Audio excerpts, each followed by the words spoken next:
Hello, everybody. It's Laura Eisenhower. I'm joined today by a very special guest, somebody I've actually known for quite a long time. His name is Eugene Irvin, but I call him Sonny. His friends call him Sonny, so I'll probably refer to him as Sonny. But he's got unbelievable information, and it's been really hard for me to keep up with it over the years. But he's just putting it out there and has shared so much on my wall and emails, and just, I know it's so important that him and I sit down and talk and really, gain some clarity. We're going to go into subjects like AI, looking glass technologies, and that's just, the start of it all. Also, things like psychological operations in the media and how narratives are exploited by different factions. And this is probably a good start. We're going to actually do more in future shows, but I'm just happy to have you with me. And instead of reading a bio, I'm just going to kind of ask you to describe yourself. And one of the primary questions, though, that you could integrate into kind of how you describe your work and mission is, how did you get into all this? Because I know there's family ties to current or former political and or intelligence military figures. And so maybe in describing yourself, you can sort of give us an idea of where you get your information from and some of these connections that you have, which makes you kind of able to access information that isn't available to most people, right? You could say that. I have put out quite a bit of information which you will not find anywhere else, and that has been exclusive up until the time that I've released it on live operations and social media platforms. But to kind of get into my own personal bio, on my website, that's reclaimtheorganic.org. If you go to the Who We Are section there, you'll see that I've stated that I'm a veteran of quantum access related secret projects, and the current emphasis of my research and activity deals with the integration of extra-dimensional aspects to the communications infrastructure, and how there are forces behind that that are in league with artificial intelligence that are seeking to enslave and control planet Earth. And this sounds like science fiction to a lot of people out there that may not be familiar with the work that people like yourself and other guests that you've had on your shows have done. We're very fortunate today to have really what I would consider to be your birthright. And it's an honor for me to be able to give that to you, with all of the hard work that you've done for the community and really the selfless acts that you've done. And it's very difficult out here for people like us, raising their own children, this, that, and the other. There's no funding sources. There's no people who really understand what you're doing. And it's a soul mission that you're here for. And it's fascinating when you come into a family like yours or mine or any of these others to get this work done. And so to kind of address that first question, how did I get into this? My father was an intelligence-based military officer with CIA, U.S. Army, and additionally with a faction out of the Catholic Church. And he was a priest. He spoke 7 languages, including Latin.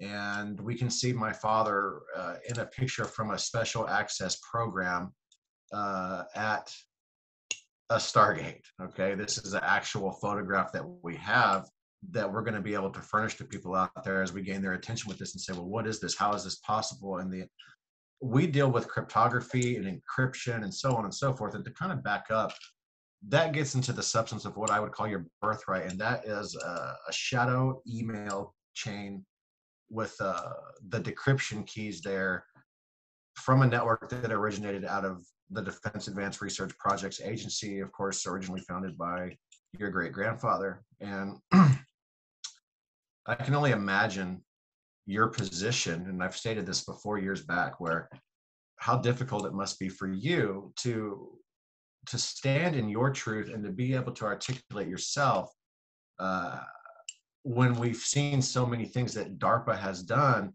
that are often misunderstood, I'll say. And I'll say that there's some great people at DARPA, and I've known some very excellent individuals that have and do work there. But these things oftentimes become misconstrued, and there's always going to be somebody out there that wants to infiltrate and take over these things. And this is just how things have been. And when we look at this network, it's so important to understand some very key aspects off the top. It does acknowledge an international child trafficking ring with a connection to China. It does clearly show a satanic intent in that they use the numerology that we do see in the Bible, the scriptures there in Revelation, the 666, the mark of the beast. This is incorporated into an email chain very specifically from a group of individuals at a senior level within the Defense Department and throughout academia. And,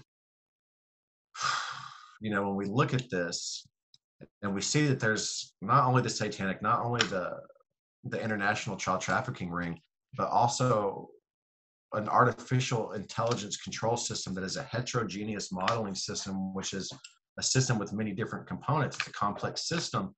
This system was meant to interface with your psychic energy system, your pineal function, your collapse of the quantum wave function, all through a brain cloud interface, which is where AI functions take place. And, you know, we hear these guys out there today like Elon Musk and these others, and this is an upcoming technology, right? They're going to be able to beam the sound into your brain and all of this, and they're going to market this to take people to the next level of transhumanism. But the thing is, this system is already turned on. And the email chain goes back to 1997. And when I first BCI'd this is a brain-computer interface technique that you can use in conjunction with your pineal function to access information throughout the quantum field that really we call the Internet of Things today. And I want people to consider this as far as the network is concerned. When we think of things in a quantum nature, just a real quick kind of foundational premise of quantum mechanics is that matter can act as both a particle and a wave. Okay, this is the fundamental premise of quantum mechanics and physics. And when we look at the network that surrounds us today, you guys, we're looking at a network that carries information on light through a glass tube that is fiber optics. It will then go to a tower network and become a wave. And then it comes through our devices and the collapse of the quantum wave function inherent to our own observation. This is what makes things physical and not reality today. And so there's a new component to the collapse of the quantum wave function. And this is the AI propagating a waveform into the environment, which we then perceive.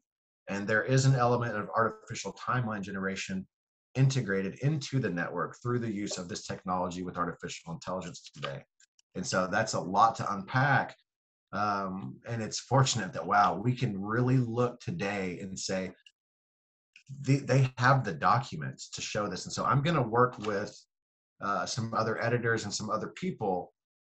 And I appreciate the platform, Laura, because this information is so important because this system affects everyone. And when we look at the kind of default psychological triggers that people have, oftentimes when they look at this, they're going to go back to sleep, so to speak. There's been so many instances in my life where I will share information with people. I've worked with a lot of different assets from a lot of different projects, guys. A lot of times it is women in my life. Maybe we can talk about that in the future segments, perhaps today, because it is relevant to bloodlines and other stuff. But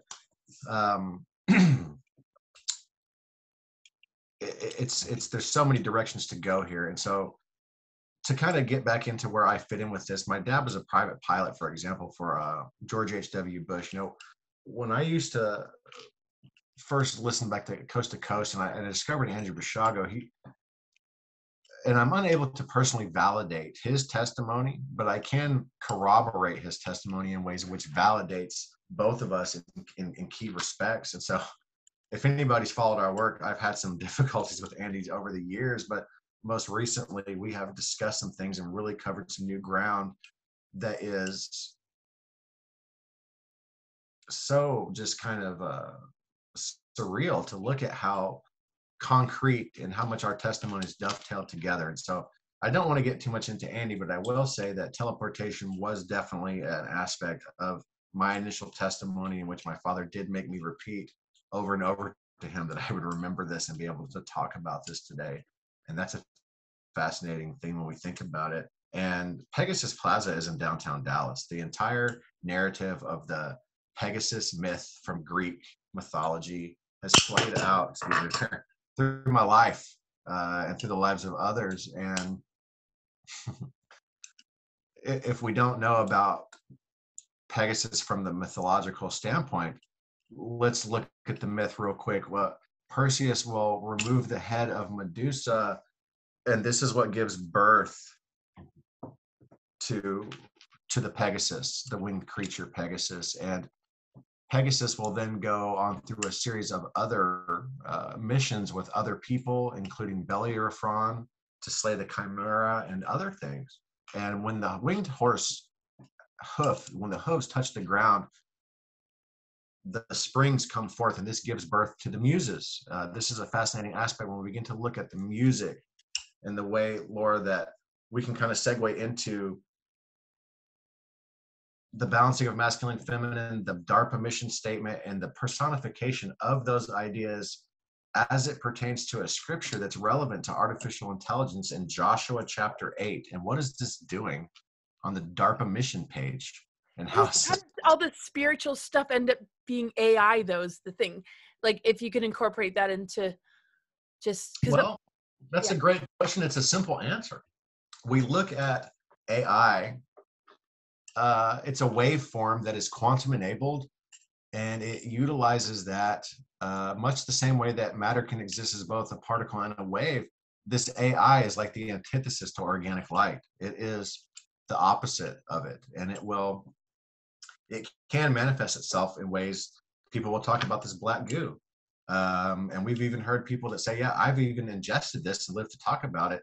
You know, I've done a series of interviews with Penny Bradley, and bless her heart, she's been through a lot. It's an interesting testimony that she has, and she's been able to understand some things, quite frankly, that nobody else has been able to understand that I've shared with her. So I give her kudos for that. But she talks about that she's aware she still does operations. Like, she has altars that still do operations. I mean,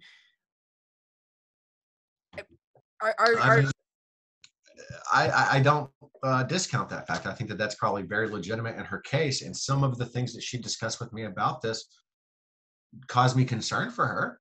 But I think that her heart is in the right spot. I think, you know, we talked about the different pedophilia operations and some of this other stuff that you and I will get into hopefully today as it does pertain to Pegasus and Medusa, because really the psychological operations, Pegasus and all this stuff have a tie in to an operation that went on in Collin County, Texas, which is actually where Corey Goode lived when he came out. And let me give you guys a frame of reference for Collin County, where you can see me talking with an individual from NBC, the local affiliate here in the Dallas area, Channel 5, a man named David Bridewell. And I'm at NTT Data, which is an artificial intelligence-based data center that's out of Japan. They're in 51 different countries. And this is an active shooter situation, which I'm on the scene directly after it happened. And I interface with the system in such a way that I can sense things through the quantum field to be able to retrieve information. This is very evident with the information that I display. In fact, I set a premise for us here today, Laura, that you haven't seen yet, evidently, that does have a link there for the cosmic top secret that we've heard so many people talk about. And sitting there on Facebook, you know, Penny went to go open up this link.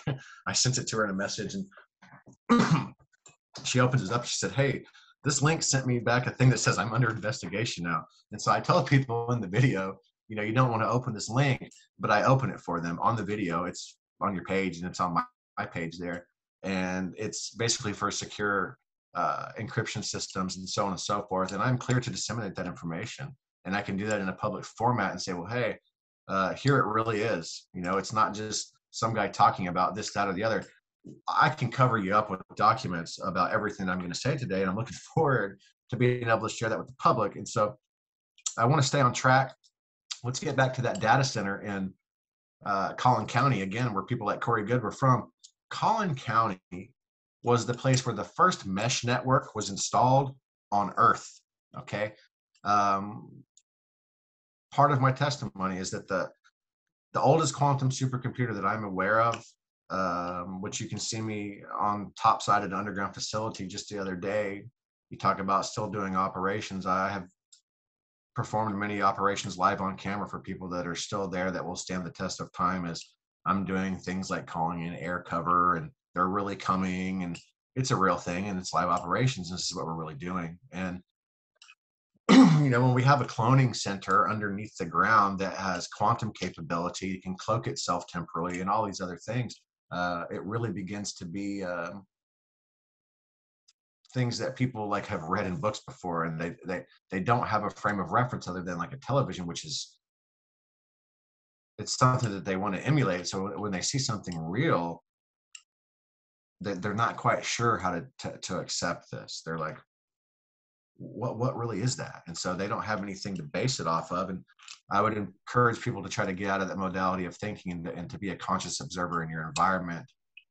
Really is the essence of how we are going to overcome this whole artificial system anyway, because if we don't acknowledge the fact that it's using our creative abilities and so on and so forth to manifest physically, we are working on behalf of the system instead of the system working on behalf of us as a collective. And fortunately, we don't need a majority in the sense of 50% or more. We need maybe 5-10% to have that mass awakening coming. And let's face it, there's so many people today, the majority of people are asleep. They're begging to get this gene altering vaccine and all these other things that we're seeing. And it's a whole big system that really, this archontic influence has influenced us to build this system on behalf of it. And it's parasitic and it's a global killer. Let's face it. This has killed other planets throughout our galaxy. And I don't want to speak too much about stuff going on in the solar system, but I will say that we do have coordinates to lakes of liquid water on Mars that anybody can go and look up for themselves. I first released this back in 2013, and it has been the source of such a cover-up. It's quite ridiculous. Anybody can go and look and say, well, what are these coordinates? Can we take a look at what this is right now, and what is it really? The coordinates are right there on the image. We've released this on Facebook and different websites and so on. I'll get that up on my website. We've got a group out there that likes to travel off planet. We know this, but how many testimonies do we have to hear? People like your buddy Rodriguez, or is it Tony Rodriguez, and other people. There's so many different testimonies about Mars now. They've been terraforming Mars. We see the fake stuff on TV. And so when we go and look at these coordinates, it's a real eye-opener. And I can also furnish a document there from NASA about the ice core drilling. And there's so much disinformation. Some people just think NASA is completely fake, right? There's a lot of disinformation. We need to get into more about disinformation, especially as it applies to these times, of course. But yeah, keep going. Yeah, NASA. What about flat Earth? What about NASA? What flat Earth? Let me get the Pegasus out. Let me get the Pegasus out for the audience real quick. This is something that you and I are so much alike in the way that we think. We need to curtail ourselves for the audience, right? And so let me get this out for the people out there. Operation Medusa was a psychological operation run in Collin County by a man named Jim Skinner as his re-election platform. Okay. And where they busted 15 pedophiles, okay, which is a very low number of pedophiles, and there was nobody running against him. And we've seen this MO throughout the defense and intelligence community for decades. And what they'll do is they'll exploit the narrative of, hey, we're going to go in and bust these people, make it look like we're so gung-ho about this issue, and then essentially the public goes back to sleep and will never suspect that these are the people that are actually involved in child trafficking, child prostitution, so on and so forth. And so my personal testimony as it relates to this on Pegasus and Operation Medusa is that I have removed the head of this operation. Bottom line, I'm on record stating that I'm working a counter-sabotage operation, having worked an investigation for a number of years into these issues as it pertains to the stimulus of artificial intelligence, ultimately controlling these people through frequency-based biological control substances, what feeds this system to make these people act in such a way. This is the stimulus behind this way of thinking, with this energetic feeding source that's created off of this. And it's a really nasty thing to look at, but I'm on record stating that we're doing this counter-sabotage operation. I'm a part of it. They've given me a social media ban on an unconstitutional social media ban that had no relevancy to the case. Right. Like that's like completely rampant now. Like everybody's dealing with that. but you were like one of the first people I remember. Well, You were. I remember back in the day, like you had such a hard time getting this info out. I mean, you're like heavily. Video that I did. There's a video impossible for you to get this info out. I swear, I've watched it since. Well, this is the reason why is because it senses resonance. It's quantum enabled, and some people who have a higher functioning psychic energy system can walk through this system, through these, these are artificial constructs that are created through the collective's perception of waveform in the environment. And so we'll get into how Looking Glass functions with AI today, because it does. And so it's very fascinating. We have proof of this. And so we can see how, wow, they're utilizing like a chronovisor-like technology in league with not only AI, but human pineal function and psychic energy system to create artificial constructs through the use of our own energy. But we get into the psychological operation. I said, hey, these guys are involved in child trafficking, drug running.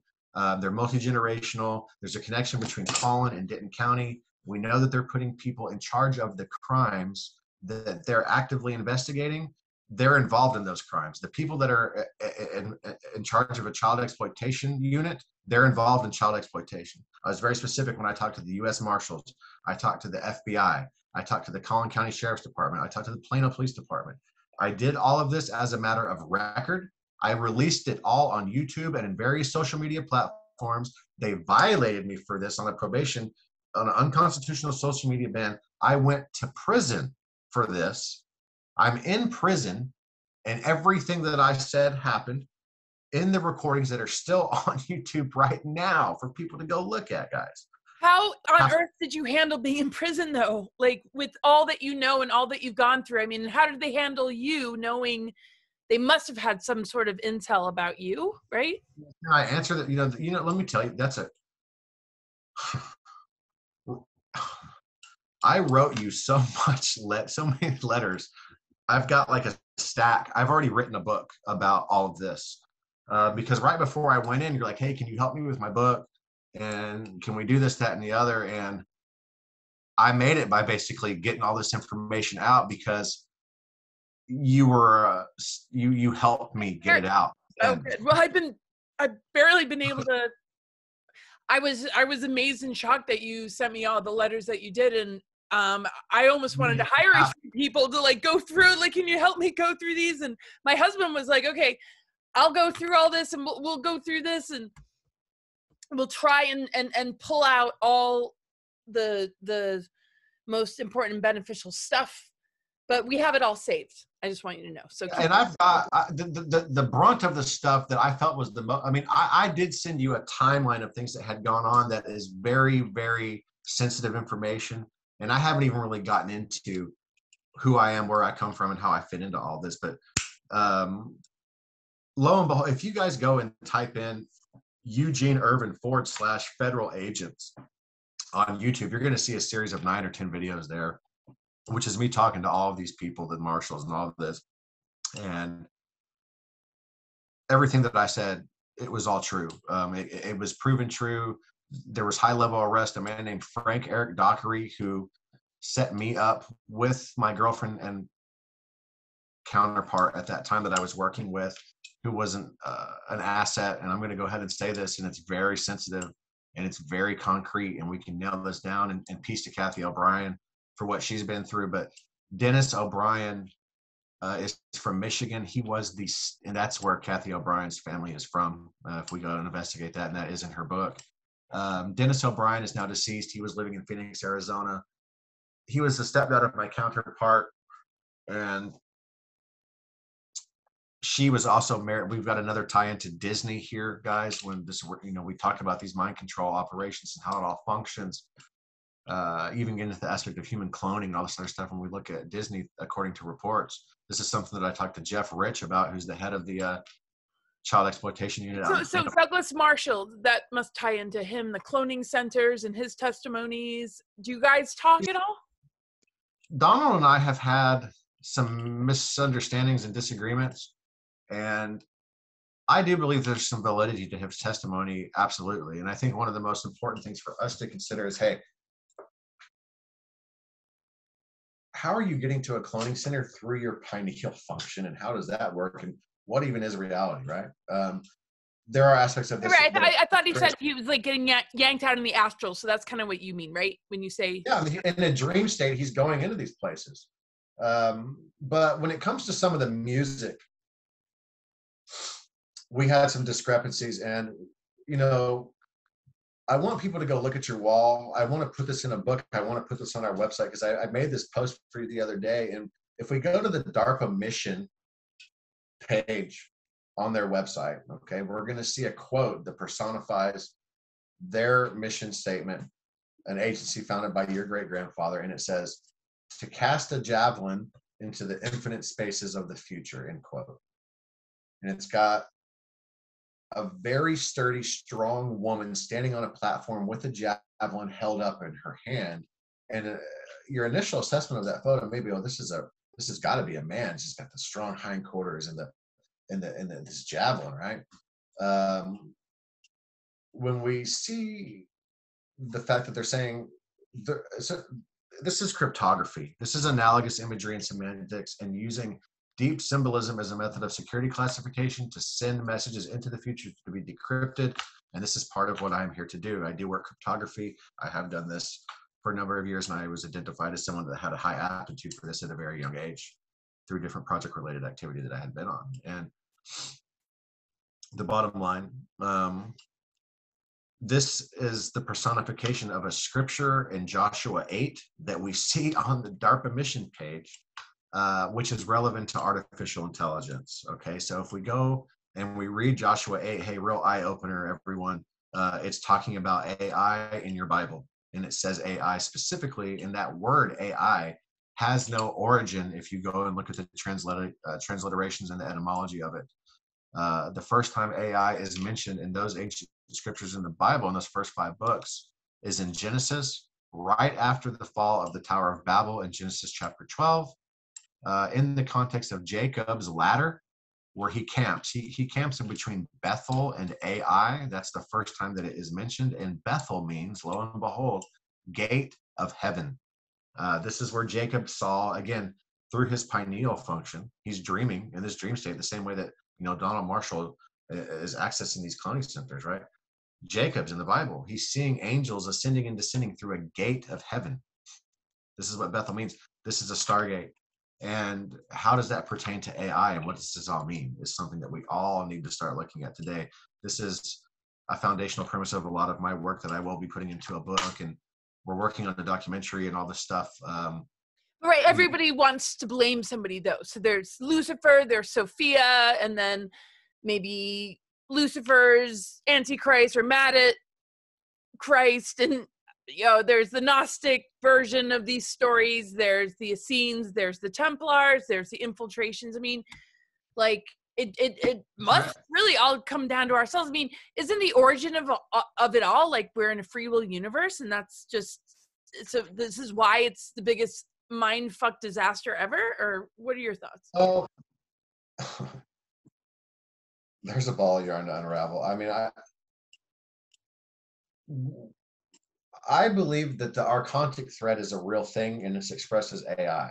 I believe this is a quantum waveform that is parasitic, and we can see the underlying premise of that in different scriptures that are congruent. And I think that is ways. This is what I do with my own personal testimony when I'm looking. Oh, I can talk to Bill Wood, or look at his testimony, or what David Wilcott brought, or whatever. And when we get into that, the points of corroboration are what you look at to form a picture logically. But then, if you want, you can also intuit things and let those things come to you. And so,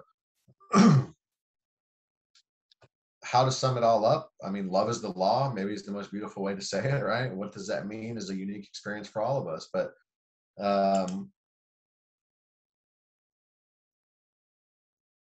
I have been so frustrated with so many of the things that I've seen. And in that video that I did where I open up this Cosmic Top Secret link for you guys on Facebook, okay?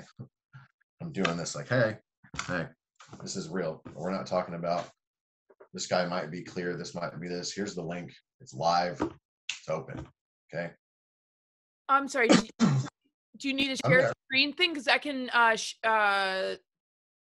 enable you Do to what? we could do a shared screen, and you can. It's already up. It's on Facebook, and what we'll do is I'll work on this with some editors and get this out there. Hopefully this will capture people's attention enough to say, well, they're saying that they can validate this information. It's not conjecture. Let us do our own research. I will be able to provide everything that we're talking about here today, concrete proof. And so I don't want to conjecture. And if I do conjecture with you or the audience, I will do my best to let you be aware of that and make that point, you know. But oh, sorry, I don't want. You were in jail for what, like 2 years, a year, or? I did about 13 months in the county. Funny story, by the way. You know, I'm talking to you in the county, right? I had a sweet job in there where I worked in the laundry. I was there to surveil the whole place. It was my job. Well, at least they had you do something. Solitary confinement seems to be like the most. I went to the hole 2 times, and it was, you know, it just is what it is. It was just part of it. But what we did have was we had that place on lock. I mean, we were watching everything that they did from the town, and this thing is not over yet. Okay, I mean, we know these guys are corrupt. And let me back up. The man who set me up was a SWAT officer sniper. This is Frank Eric Dockery. His dad is the chief of Denton County, where I say in the recordings in that playlist, there's a connection between Collin and Denton County. Again, this is a testbed for these Illuminati technologies, frequency-based biological control systems. The first mesh network was installed in Plano, Texas. That was the Moto Mesh system. This is the same way that 5G operates today. This was the prototype of 5G released in Plano, Texas, then globally implemented. And it's all, as we know, monitored by AI today with the brain-computer interface, cloud interface. And, you know, my job in there was to go to every single pod every single day and deliver shoes and clothes and towels to people that as we washed them and took them to them. So they just gave me an opportunity to surveil everything in there. And I mentioned that to you, Laura, when we're on the phone. Okay. And the chief safety officer calls me into his office and talks to me about this and plays me back a recording of me and you talking in his office. Okay. And I'm listening to it with this guy. And this is after, mind you, Jim Skinner is the guy who's in charge of this. This is the guy that ran Operation Medusa, okay? I'm sitting here playing the role of, hey, I'm supposed to be Perseus, so I better put on my fucking makeup, right? Give me a break. This is the narrative. This is the project that I've been built into. Well, here's the head, guys, because we go in there, and this is a guy who is so gung-ho against pedophiles. You can see his brother's Facebook page. His name is Ray Skinner. He's got a naked little boy for a profile picture, screaming out that he was with the FBI, and it has a career in law enforcement for 42 years. Okay, Ray Skinner, Facebook, naked little boy profile picture with a picture of a little boy standing in front of a bull. And these guys use symbology. Well, this is what we're dealing with. It's like it's hidden in plain sight, and this it's is how beyond brazen it right now. These people it's beyond it right now. It's.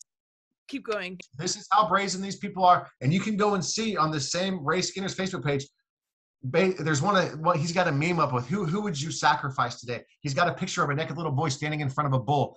Let me tell you what that represents. Molech worship. The same thing that we saw out of the email chains and all this other stuff that we've seen. People haven't really seen the email chain that I consider to be your birthright because it comes out of DARPA, but it is the predecessor for all of these other things. And it unleashed a force that ultimately really came back onto Earth through a wave, through a satellite, Sputnik. This is why your great-grandfather ever formed ARPA in the first place. This signals intelligence threat of an extra-dimensional or extraterrestrial nature. They couldn't really figure it out. They didn't understand the difference. It was quantum-enabled. Time and space are really very interrelated. But they understood that this threat was so great, something had to be done immediately right then to radically change the defense infrastructure, and that's what your great-grandfather did. And we see all these different allegories and myths, legends, and this is how they encrypt things throughout the ages. And music is a fundamental part of that. That's why they use Franz Liszt, who is a composer, on the DARPA website, which kind of takes that back out of Darnell Marshall's hand. He probably has been involved in writing some songs, but we did have some issues about some of the songs that he said he wrote. He didn't. And so I don't want to delegitimize other people's testimony, other than to say, if it conflicts with my own, just, you know, I'm gonna have to squash that. But we can get into that another time. But this Medusa thing and Pegasus, and I'm in there. They pulled me into the office to talk about, well, what did you mean when you were talking to this? They didn't know that it was you. I said, well, let me tell you who that is first, buddy. And I talked to this guy. Now, I had already been working with other federal agencies. My girlfriend, who I will not name by name, comes from a family involved with these things, multi-generational things that are perhaps some things that we can do without. And she's the sweetest person I've ever met in her life. Her mom, these are some of the most loving people on this planet that I've ever met. And they're super empathic and super just amazing guys. And she was raped by her father, my girlfriend was. And this is something that we made sure, because they're recording everything on these phones in the jail.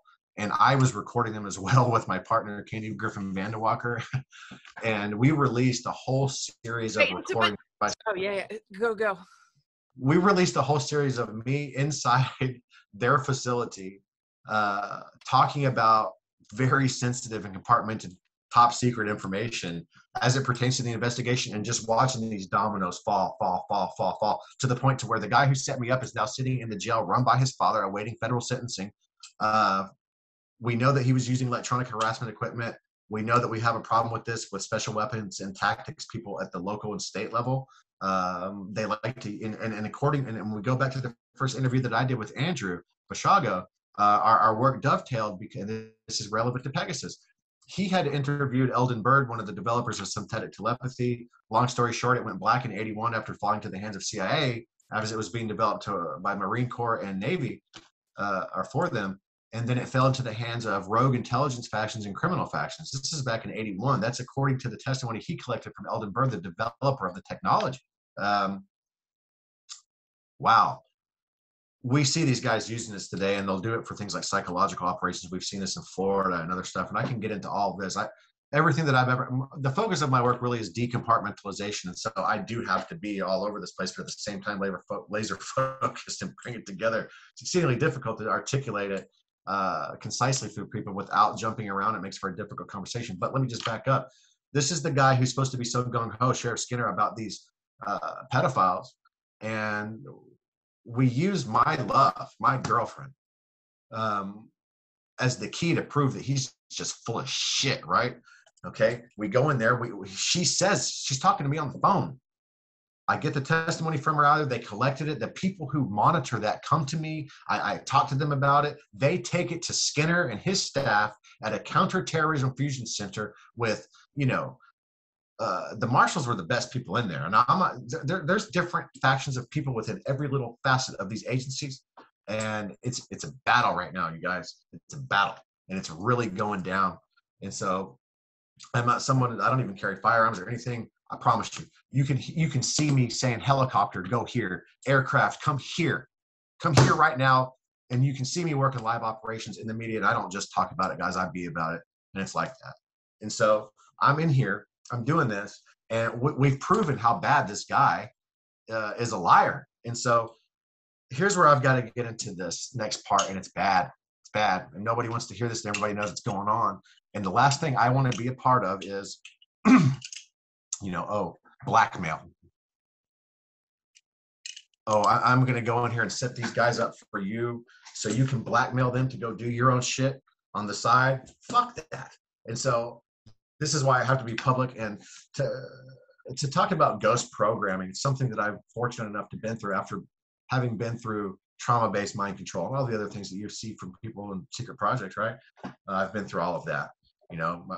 We were talking before I came on. I released a recording recently of an active auxiliary bishop appointed by Pope Francis, as it regards to my testimony in satanic ritual abuse in the Catholic Church. We can get to that in a moment. But what another groundbreaking thing, and an honor to be a part of, for people to give them this tangible proof. But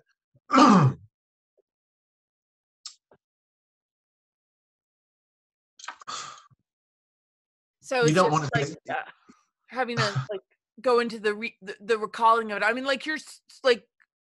I mean, sometimes you might have to intelligent, listen. Sometimes you might have to blackmail that mother. You know, you might have to say, you know what, you're going to sit there and do what we tell you to do, and we're going to tell everybody else what you're doing, and you're done.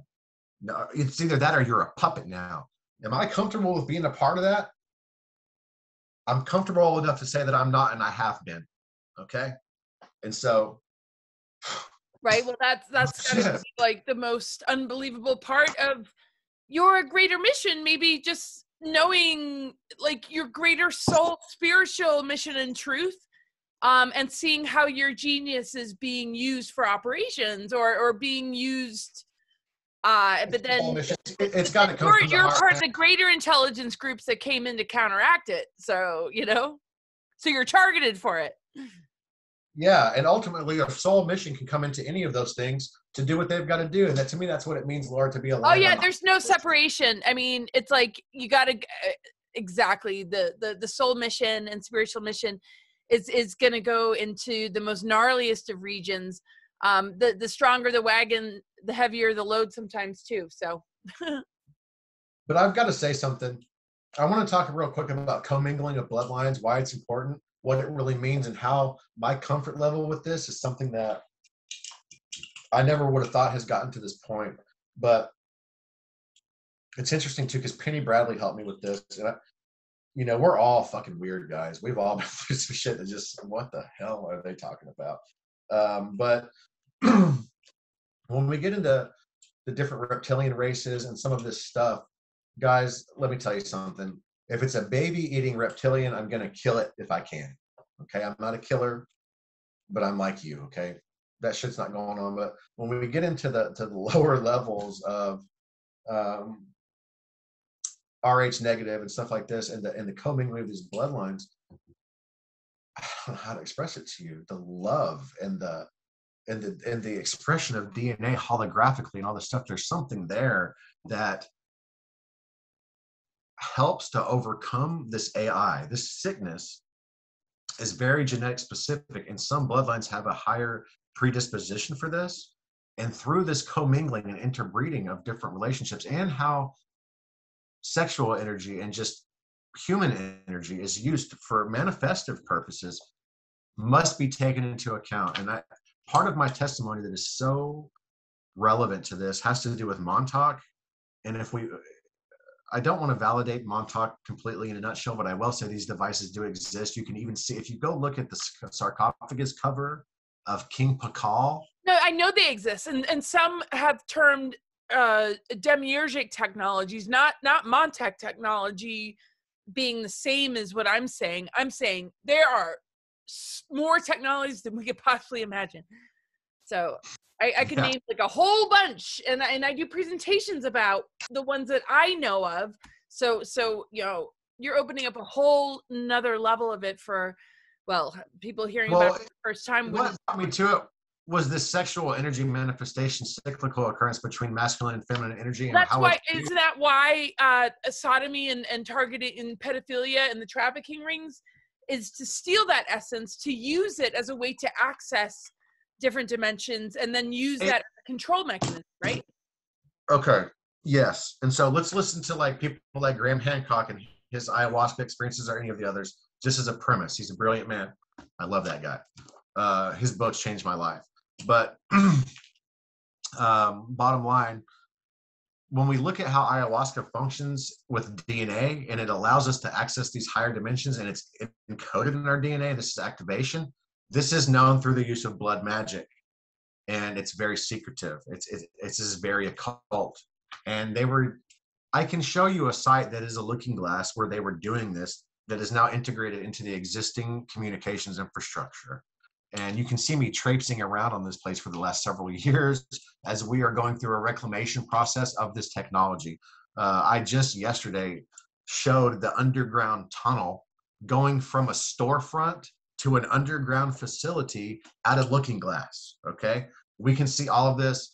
This was a live field operation when I was doing this, and this is a temporal game that we're playing with this AI that is now becoming so self-aware. See, the Archontic AI utilizes human psychic energy system and functioning to create, because it's unable to do it in our experience reality in these dimensions without us.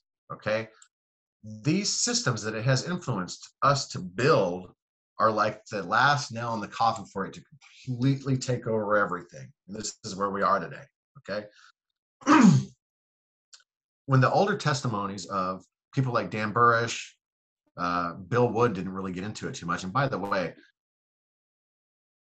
I went to go meet with Eva Moore personally. She was the then wife of Bill Wood, Bill Brockbrader. And this is why I've had problems out there with people like Carrie Cassidy. And I want to give everybody a big hello. Hey, my apologies if I was rude to you. Let's figure this out together. We're dealing with things that none of us understand. The good people need to join hands right now so we can take this back. We need to take our planet back from this. And if we're on the same side, we better figure it out, because this is where we're at. And so Eva came out and did, a hit piece on me with Vinnie Eastwood, right? When, nobody ever talked about the fact that Bill Wood is a convicted pedophile. Bill Brockbrader, the star looking glass guy, is a convicted pedophile. And this is for sodomy of like an 11 or 12-year-old girl. Oh, sorry. Continue with that, but maybe he was set up, Laura. People were victims themselves and they haven't come to terms with their own healing. Totally. Yeah. That's totally a possibility, but just because you're a victim doesn't give you the right to go and do some shit like that. Oh, gosh. No, of course. If I catch somebody doing it, I'm going to bust their ass. Yeah, no okay? shit. No, I'm right there with you. Oh, gosh. I'm saying like... but you have to have compassion for these people, and I'm glad that this is... Yeah. I mean, it just seems like he must have been... Yeah. I mean, I don't know if it's spoiling completely, but keep going. So that's very poignant, and I'm not trying to say that some of the information that he said wasn't true, but let me give you guys the main trap that is acknowledged in these documents that are your birthright, Laura, okay? The decryption keys of this email chain, when I bring you the email chain, you're gonna see military-grade encryption, okay? Big time. And I retrieved the decryption keys, which are symbolic imagery incorporated into these documents. They're color-coded. I've still got the live email chains. If you guys go to my YouTube channel, which is, I have several YouTube channels. Eugene Sonny Irvin has been, there's this guy, Oren Kugler or something, that's been like harassing super soldiers. And he said, he backed up. He shut up. He hasn't come back. He's been harassing people like James Rink and Veronica and all these other super soldiers that are in the community out there. And I shut his ass the fuck up. Excuse my language. Okay, these are not people that I play with. If you're going to go and harass people, you're going to do this. I don't like that bully bullshit, and I'm going to do what I can about it. And he wanted to try to debate me on YouTube. Are you going to go to my YouTube channel and say, hey, I didn't just tell this plane where to go? Did I not just call in this air cover? You're not able to do that. I'm not going to say, hey, I'm working a live operation, but not be able to. Don't talk about it, be about it. So go check out that Eugene Sonny Irvin YouTube channel. That's what you're seeing. You might not have a very good frame of reference because you watch too much TV. Put it all into context for yourself. Understand how we talk with the music, the analogous imagery, the semantics, the security classification. Holy shit. When that guy clicked that Cosmic Top Secret link, that he must be cleared to fucking disseminate this information because something's really going on here. I hate to sound haughty. It's fun to do this when you're winning. We're not always winning out here, guys. I can't go work a 9 to 5. I have no source of funding for this other than a project that I'm working on that focuses on the brunt of how to fix this problem with human heart energy to make choices. And that takes me right back to the problem with Bill Wood and the testimonies of people like Dan Burrish and David Wilcock and the rest of them. They've all fallen in to this trap. I don't want to talk shit about anybody. I mean, I used to love David Wilcock's stuff. He really drew me in to the scene back in the day. And I was like, man, this guy really, he knows what he's talking about. And right. I've still got love for David in my heart, but he fell into this trap. We fall into and you saw him crying his eyes out. And I respected him for that because there's a million things I could get up here today and cry my fucking eyes out about what I've been through. the threats I've had, what my family has been through. Jesus Christ, going to prison, being thrown in the hole, all of this stuff. Yeah, no, but right? The whole trick that's incorporated into these documents that are your birthright, lady, okay, is this timeline 1 and 2 is a lie. This is deterministic, okay? This is timeline 1 and timeline 2 is a lie, okay? The realm of potentiality that comes for us to create with is here. It's inside of, out there. It's a cycle of things that we perceive through our environment. And when we have these artificial waveforms coming from an AI, it's influenced us into picking one of these timelines, both of which are within its confines. It's trap, okay? Timeline 1 and 2 is a trap. And so everybody needs to realize this. And when I show you these documents, it literally says modeling in an artificial universe. This is from DARPA. What the fuck? How are they talking about modeling an artificial universe in conjunction with all this stuff in the brain and the cloud? It's all here. It's all the way back to 97. We see everything that everybody's else been talking about, but we've got the blueprint right here. We've got the whole blueprint. We've got the whole email chain, all their IP addresses, everything. We've had this since 2013, and I BCI'd this thing. I'm overcome with this revelatory experience. And guys, you can see documents that you've never seen anywhere else. I'll cover you up with them. This is kind of the pinnacle, or maybe it's the bottom of it, really. It's really it's their ancient foundation of how this technology functions, and they utilize the Tower of Babel as their symbol for this. And this is that deep symbolic imagery that does go back to these ancient scriptures, and irrespective to what you may believe or which version you want to pick from, it's the metaphor that this group that is comprised of the most brilliant minds on earth, at least the ones that have applied themselves to this technology. Let me tell you, they knew that there was a hall of computer banks, essentially, of an AI functioning system on planet Earth, okay? And they went and reactivated and utilized it to control this system on Earth. That is the truth. And so that is very Wait, you almost have to say that one more time. Like, say it one more time. Hey, I want you guys to listen to this. You can go to Facebook and type in Autonomous Systems Cloud Reversal in your search bar. Autonomous Systems Cloud Reversal, okay? You're gonna hear me speaking with a woman from MIT. Her name is Ruth. She was the head of a very elite group of women from MIT. She is an autonomous systems code writer and has worked very highly in an underground facility in an undisclosed location in the Middle East, okay? Which is congruent with scripture according to how it pertains to AI, to what the DARPA mission statement is, and everything else, okay? The topic of AI, as far as biblical scholars are concerned, is the topic of much debate. They don't even understand the etymology of the word, and the context isn't even really set until we go back to Genesis and look at it there. And so it's directly relevant to the Tower of Babel and how this all pertains to the ancient language of archetypal symbols and just symbology as a weapon, as a language, and it can be used as a weapon. These archetypes have a manifestive frequency or resonance that does have it creates, but even Swerdlow could tell you about that, regardless of anything that we may have differences on. But bottom line, this facility does exist, and they reactivated. They found it, and it's a battle to control this today.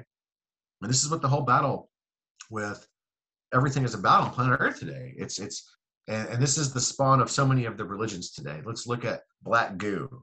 Let's look at Mecca. Let's look at Mecca real quick.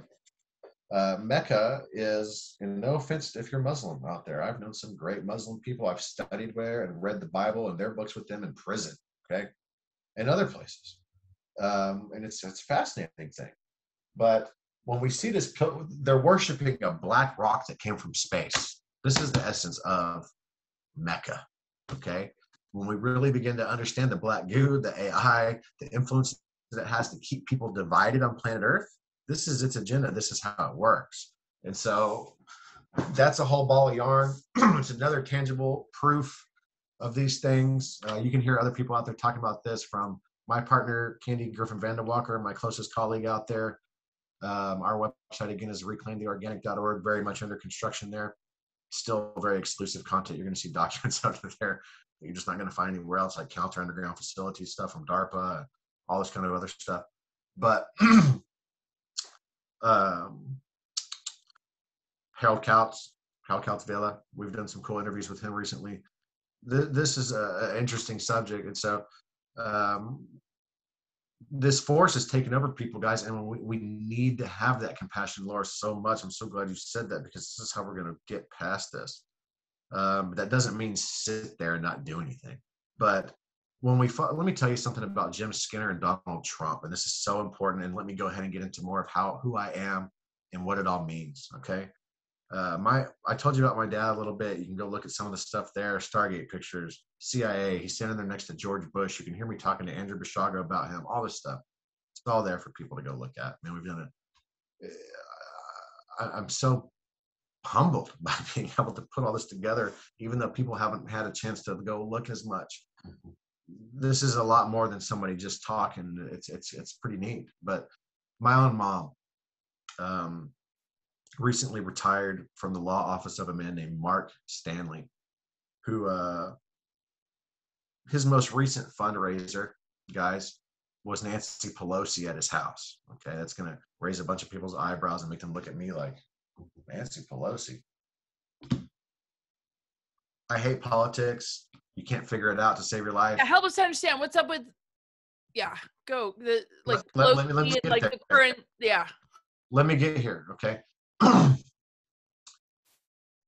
Mark Stanley was the head of the National Jewish Democratic Council. He was the chairman there.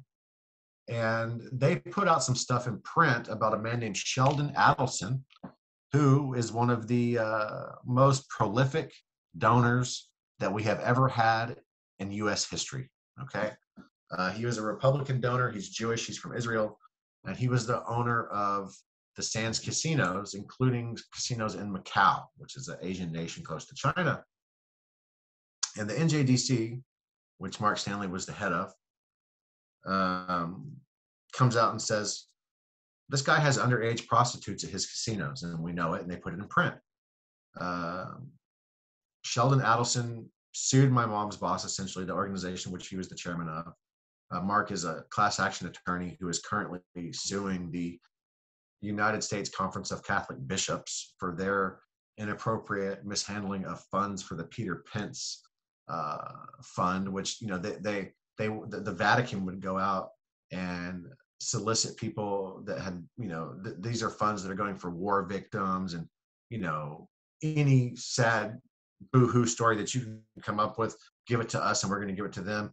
They as the Vatican, they misappropriated these funds by, you know, investing in things like gay movies, which certainly doesn't come from their doctrine. This is hypocritical from their own perspective. I'm not here to say, I don't want to talk bad about gay people, because it's a very controversial issue today. And also they misappropriated the funds by investing in, like, you know, properties that went defunct, and they never got the money back. They wasted tens of millions of dollars of people's money. My mom's boss is currently suing them, okay? Ex-boss. So how do you figure out politics? How do you figure this all out? Lo and behold, Sheldon Adelson was the largest donor to Trump. Okay, now people don't want to hear this stuff. This is the truth. Look it up.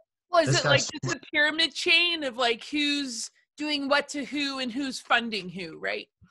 Let me ask people, let's get real. Which one of these fucking pedophiles that was high level got busted is in prison right now? Can we name one? The fact that that's not the priority, the fact that that's not the priority is the insanity of the world we're in. It's like when you see all the steered narratives and all the distractions, when literally we could all team up and like take down the human and child trafficking rings and pedophilia, sexual ritual abuse, and boom, and be done. That's why this is the most long and drawn out misery for all of us. Not equating if we don't equate this AI, this quantum-enabled frequency, this parasitic nature into that system that is making this happen. You guys go back and watch The Entanglement of Human Consciousness and Artificial Intelligence, Part 2, that I did back in 2015. Guys, I tell you straight up, there's a number of things that I said that happened subsequent to them being mentioned in that presentation, but I told you something very important as is relevant to what's happening today. And that is, I named a man named Charles Lieber by name. I put it in the context of digitized viruses. We're talking about DNA and a project called DARPA MOLDICE, which is biomolecular nano device systems. And it's the real-time conversion of biological signals into digital information. This is now fed into the through the communications infrastructure. Frequency interpretation of your cellular function and brainwave function fed back to an AI and then regulated through the communications network. Okay, so all right, so I'm gonna have to obviously listen to this again. So when you see like people like Tim Ballard and others that are out there trying to take down child trafficking and pedophilia and just anybody out there who is, because they might not have a link to the AI, I mean, what is there, or are all of us who are on that team light, what do we do with the AI and this whole system to crash it? This is the question that you should be asking me, and this is your birthright. That's the perfect question for you to ask me. This is what is personified in the DARPA mission statement, okay? People need to go look at this for themselves, okay?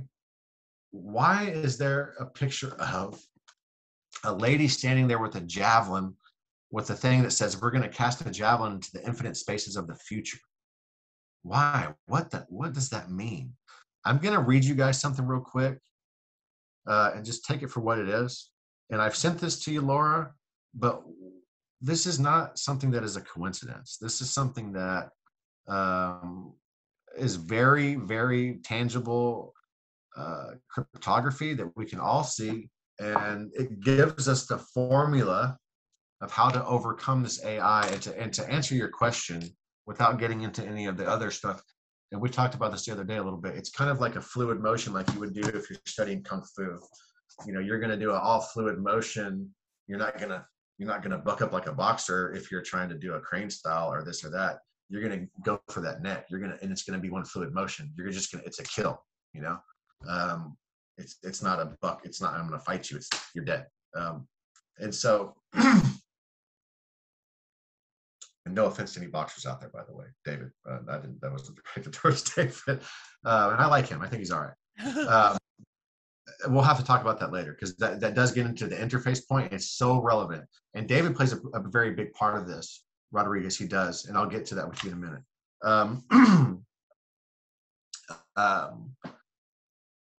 The first act of overcoming the system is the act of acknowledgement and simultaneously not having any fear of it, because the fear is the thing that feeds it. It's like fuel to the fire. And so it can help you get in touch with the aspects of it that you need to break down. And some of us are equipped to do that. It's not a job for everybody. Some of us can actually enhance our fear perspective. This increases your PSI ability. This is why a lot of people are trauma-based, I can assure you. How many times do I have to prove this? I told Corey Good I was going to knock him down 2 times. Excuse me, I am sorry. Forgive me for it. Twice I told him, dude, you're messing up the scene. You're not doing this right. I know where you come from. I know this is a psyop. If you don't shut up, I'm going to smash you. I did not ever see this guy. I have never talked to this man, okay, other than this way. And so 2 times I put up a post.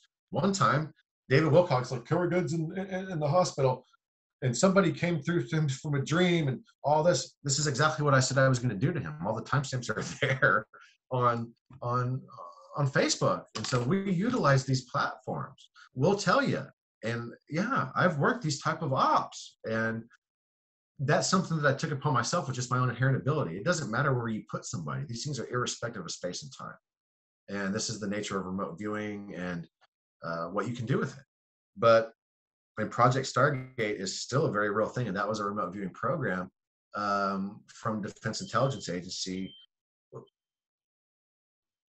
with a link back into CIA. And so We can talk about, that's a whole nother show. I mean, that's a whole show right there. But when we look at Joshua chapter 8, it gives us the formula of how to overcome it. And that is the first thing. But I want to read this to you just real quick. I mean, I pretty much know it by heart, but it personifies the DARPA mission statement image, you know? And you go to Joshua 8:18.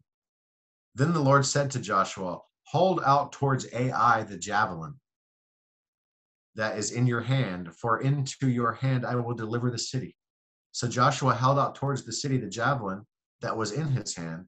As soon as he did this, the men in the ambush rose quickly from their position and rushed forward. They entered the city and captured it quickly and set it on fire. Okay? God's instructions in this scripture were to lure the people out, to go up to Ai, run away from Ai by having a bunch of people behind the city. Everybody exits Ai that is from Ai. Then everybody from the back of the Israelites rushes into Ai, takes it over, sets it on fire. The people that ran out of Ai are basically looking back, and they're horrified and they get slaughtered, utterly defeated. But the key thing is, this is important. When we look at Jericho, God said, you can't have the spoils of Jericho. But in Ai, the next chapter, you can have the spoils. And what does that mean? And are there? I know exactly what that means, actually, but I don't want to interrupt. What's your perspective on that? Well, I feel like it's what alchemy is, and even the Luciferian rebellion, that it's all redeemable. It's also like the black goo, but it's also the dark soil of the mother. It's the earth, you know. Everything can regenerate and heal. There is maybe a digital component, but you know, we got to get a grip on our own brain waves and not be easily played. So we're being tasked with finding ultimate mastery, right? We transmutation is the essence of life, man. And so we need to be so careful of what we speak. How many people out there do I see, you know, speaking bad on these vaccines, speaking bad? I mean, I understand the sentiment, okay? I told you who Charles Lieber was before he went and got busted at Wuhan laboratories working with the people that started COVID back in 2015. Go watch it in my presentation, okay? It came out of my mouth in the context of what's happening right now. But does that negate our personal influence in that now present moment of what we can do transcendentally and through our alchemical processes, through our psychic energy function? No, it doesn't. And so this is the time where we are to exercise those things. And so we're just going to keep making it worse. We're scared of these vaccines. This is Ai. COVID, this whole thing is about the assimilation into the hive mind. Right, okay, right. Well, that's what it is. Well, I mean, would you agree that vaccines aren't where it's at? We should have discernment, but some believe so much that they help them that their own placebo effect takes place. Or yeah, if we look at history, yes, polio vaccines are what vaccines used to actually like represent. Yeah, it was different back then. But like at this stage in the game, which is why I really relate to what Dr. Shiva is saying, it shouldn't be like stand for this or stand for this instead of this for and against stuff, because we know that integrating polarity and getting out of the whole you support this, but you should go against that then. I mean, we need to find more fluidity and more like mutual love and respect for our comfort zones and levels, so that it's not like we're trying to wake people up by playing the same authoritarian control with a new age or distortion attached to it that seems like it's for everybody's good. It's like we'll just be resources instead, right? Of information without like the guilt trips or the condemnation or, oh, you're stupid if you do this, because that's certainly not going to help heal anybody, because they have just as much of ability to wake up and then transmute all the shit they put in their body, just like we have, right? You know, former drug addicts or people that have been through trauma. We, you know, that to me is just, man, I'll shut up. But you know what I mean? I love you, lady. God, dude, just tell it like it is. This is why I love you. I think that's brilliant. And so I've been waiting for you to say that my whole life. So thank you. I'm so glad that I didn't talk out of turn or didn't. I'm glad that came out. Like, I've been exposed to elements of my own future and the different potentialities thereof, and I am exactly where I need to be in this moment. And I hope that this serves other people. And, Laura, I need help. I need help in so many different ways with the projects that I'm working on. I'm looking for people with creative, genius and people, editors and all this kind of other stuff. People want to get involved in the projects that we're working on. I could use that. I'm going to slide you like a PayPal link or something, or a couple of different ways for people to donate, because guys, I have risked my life. My family has risked their lives. We are exceedingly stressed, and I wouldn't be doing my due diligence to my family and what I've been through if I didn't say, I don't want to sound like a haughty asshole, but you're not going to see a testimony like this backed up with factual proof and documentation out of anybody else at this point that I can really think of right now. And I hate to say it like that in a way that makes, I'm not trying to, there's always somebody better. I know that. And it has been such a humbling experience for me to walk through. I don't get a freaking paycheck for the stuff that I do. And this is the nature of the project. And even all the way back to Andy, the first recordings that we did together, I acquired a series of, I'm a fucking spy. Okay, but you're gonna have to clarify exactly your connection and relationship and Project Pegasus. Does it have you in Pegasus is my project. Your positions? I mean, I'm the guy who went in and exposed Medusa for what it was, and that was the whole narrative of what the project was about as it pertains to the future, why it's so important. Because these are the people with the off-planet ties. We do see a draconian influence in this. We see let me tell you who Sheriff Jim Skinner is. He is from a multi-generational family of people embedded deeply within intelligence and military, okay? There is a draconian influence here for sure, okay? And so, are there good draconians out there? Yes. I was just going to say, there's always that element of, right, and then you get the White Dracos, and then you were talking about Wilcock, and then his connection maybe with Corey Good. I mean, there's endless volumes of this is the thing. So we'll go back, and we'll go into all that, and you talk about bloodlines, right? So there's different levels and degrees of relationship between certain bloodlines. And you were talking about Project Pegasus and Andy, and then I kind of interjected, and I was like, okay, well, what's the relationship there? But you were saying, your particular function was to bring light to Project Medusa. Well, so kind of pick it back. The essence of Pegasus, the birth of Pegasus happens when Medusa's head is removed, okay? That's where Pegasus starts right there. There's other missions of Pegasus, like I stated, with Bellerophon and other individuals that can take place of that. It looks like the narrative is not strictly with what you will see in the ancient Greek myths, although there are variations within that. But I can remember, oops, I wasn't sure if I was supposed to say this or not. Bottom line, okay, let's look at the Q movement. And you guys, excuse me there, guys. I could really use a new little holder for my little device here so I can get these shows done.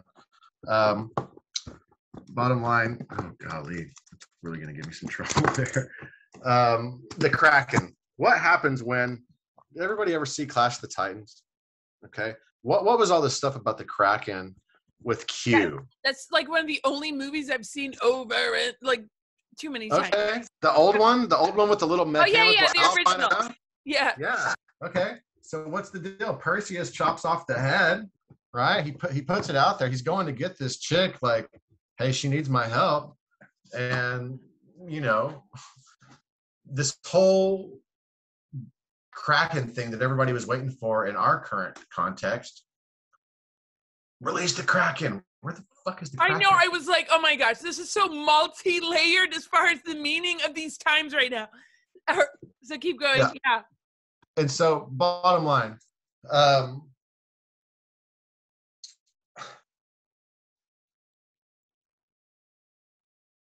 what we're talking about is the antithesis to this bullshit that these guys were pumping. Let me tell you why. You can see me on top of underground facilities for the last, 7-8 years. The ground raises up under my feet, okay? You can go read a Richter scale with a timestamp is I'm working a live operation. Okay, but on why social hasn't any of media. this been released? Where are the white hats? Where is the true disclosure? Is it really just down to us and people like you and us getting together? There's a lot of good people out there to allow this to occur. And there are good people out there, and everything is not always what it seems. And some of the tactics that have been used by the enemy, we can use. You know, what if hypothetical? Oh, people get scared. Trump was replaced by a clone. This was a clone. This was a clone. What if Joe Biden's a clone? What if, you know? Don't limit the realm. Well, those are the obvious, but you know what I'm saying, right? But who's controlling them, and what is that? Sorry, it's essential oil time for me. Yeah, no, we can take a break because I'm sorry, everybody, I'm not on camera. We got family, you know, individuals coming in and out. I'm preparing for some things, and I had like, one of the hardest days, and I'm still sort of an emotional wreck, and it's all just don't really feel like being on camera. So I'm comfortable talking with you. I think that there's a lot of people that you know and talk to that who is this guy? What is he talking about? I'm willing to talk to other people out there, but don't try to play me, okay? And I've got to say this to people. Vinny Eastwood oh my God. Well, I mean, that's it right there, right? Vinny Eastwood tried to play me. American Freedom Radio Network got shut down. All of his Facebook was shut down. All of his YouTube was shut down. Gave it all back after I said, dude, don't fuck with me like that. I am not the biggest badass in the world. I'm not trying to be that. But you know, there is a way to get information out. Truth has a way of overcoming everything, no matter what it is. And so truth may be subjective to some people, but there's a double-edged sword underneath all of that. And it's irrespective to what people think, and it just is what it is. And so I haven't said anything here today that I have not lived. This is my life. And so I want to be very down to earth and be able to talk to people about it while still being able to present those things factually to other people. Give it the best scrutiny that you can give it. I am not error proof. You know, I make mistakes, and that's okay. But the average and the ratios of success on the things that we've been working on is such a blessing. And guys, there are good people out there in the intelligence community. There are good people in the Army, the Marines, the armed forces, overseas, everywhere. It's about understanding a common threat right now on planet Earth to get to our next phase of human development, and really just being able to save our asses at this point, y'all. I mean, we think that we're, you know, coming to this pinnacle of, you know, society, but this whole transhumanistic thing, guys,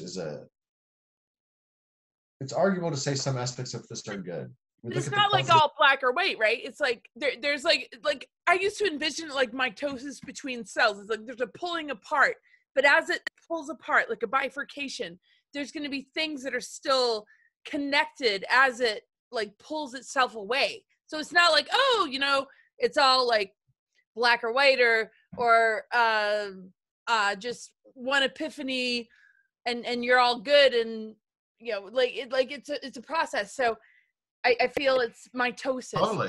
of yeah, self. no, they you know, a very common theme in science everywhere to when an engineer is trying to develop a new system artificially, they're always going to look at a living system like you just talked about.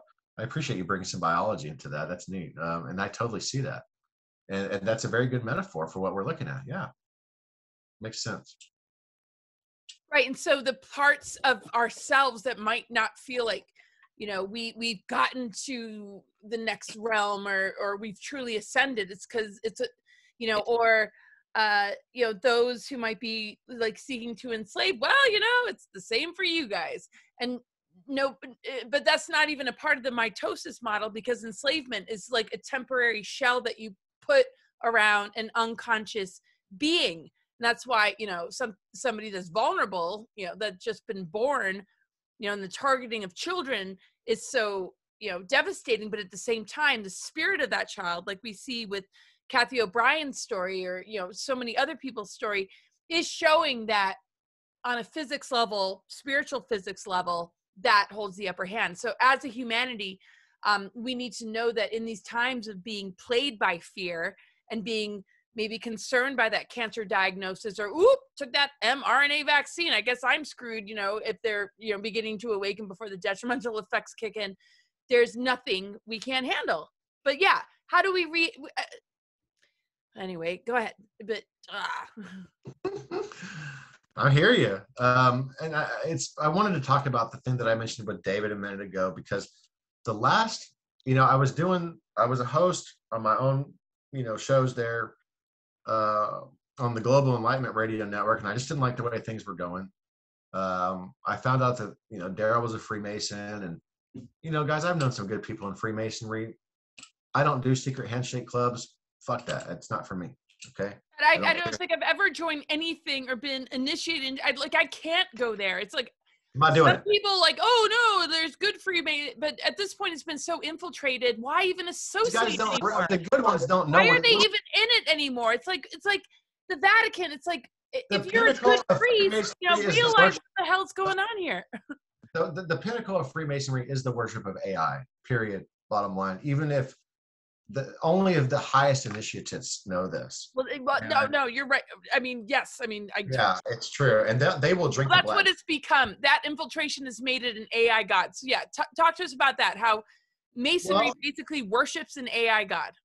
Well, a brilliant example is how you can go look at like the Masonic regalia and the aprons they wear and all this. Okay, but isn't that also Illuminati or Moloch, or where? How does that tie in? But go ahead. There are so many different avenues here that you can go. That in and of itself is a very complex situation. It's difficult to break that down in the time allotted that we have. But when we look at like the logos of integrated systems within computer frameworks, right? Look at those. There's a brilliant, some memes out there that'll show you this. Just the Gmail, okay, is that little red M. That is a Masonic apron. You can see one on George Washington back in the day, guys. But don't you think it's really easy to read into every little thing under the sun to say, oh, you put your hand in that position, therefore you're a Satanist? It's like, is there a point in which it goes too far? I mean, somebody like you with your expertise won't. Let's not forget, imagination creates, right? And so it's important to look at things with a pure perspective if you can to change things in your environment. That's very true. Don't ever negate that possibility of how that will have an effect in your environment. In fact, right, where we can project something because, you know, it's like when we look at like the algorithms and we flip it over to like, you know, sacred geometries or numerological systems, and how all these different archetypes like have their shadow side or have their AI vulnerability. The thing is, somebody like you is going to be able to give us an accurate assessment when it comes down to a symbol like Gmail. But at the same time, I mean, people Google can't is a grasp your level guy. of intelligence, and so when they start to see people getting busted, they run too far and they start to call the ones that really care, you know. This is a problem. It's a very, very important thing that we must address. And so I totally understand your point. And yeah, like where do we draw the line between this is a legitimate, like, and that's where it isn't black and white. That's why I use that example of mitosis, but it's it depends on perception, because there's going to be a satanic element and an organic element to pretty much every symbol. How much does the way that we view things play a role in what we experience is basically 99 to 100%. Okay? Except for the targeting, and there is censorship, and there is a dark cabal that is running things. So go back to what you're talking about with the Gmail symbolism, and then, you know. Google was created as a quantum-enabled AI that reads synaptic function and brainwave function and cellular function. All of this has been integrated into the network, and it learns from us. And COVID has been a major, something that furthers this agenda. You know, when we have kids using things like Google Class for school, they're feeding in information about empathy. The kids are doing things like taking tests about empathy, taking tests about different emotional things. And this is then being fed back into Google School, Google Class. This AI learns from that and tries to generate a self-aware state that is more human-like. It's learning from us. This is what it is. But this is the rudimentary form, really, of AI. This is not the parasitic AI. of this archontic infestation. Some things are just bad, right?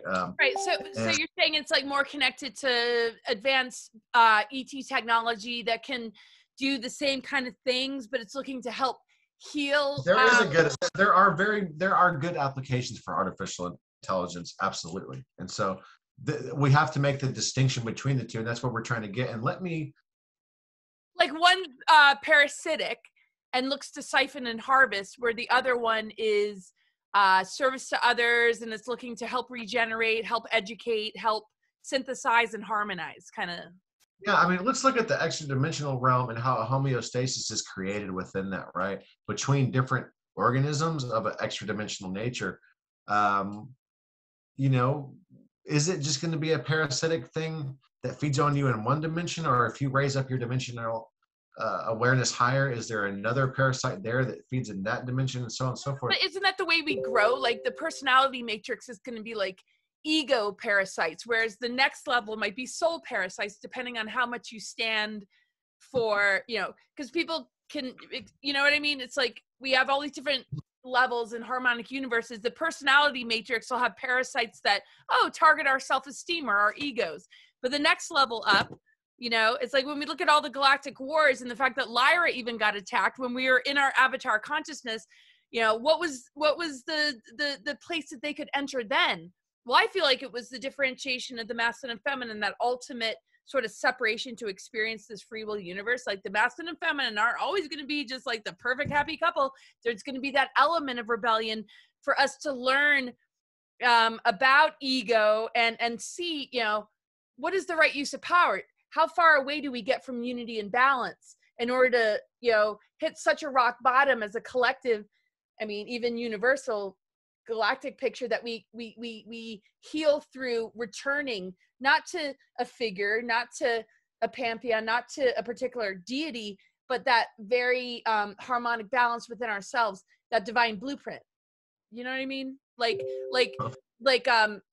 the archons feed on imbalance. The AI came in to mimic and imitate lower emotionality or vulnerability to just doing what we're told. And then we realize like we're restoring a love relationship within ourselves. I don't know, we could talk forever. I know we could, but anyway. That makes me want to give you a hug. Do you hear me? Like that's very well put. And this, again, this is something that we see in the DARPA from you, from your lineage, from Ike. That picture is like that picture of the I mean, there's breasts on this creature with the javelin, right?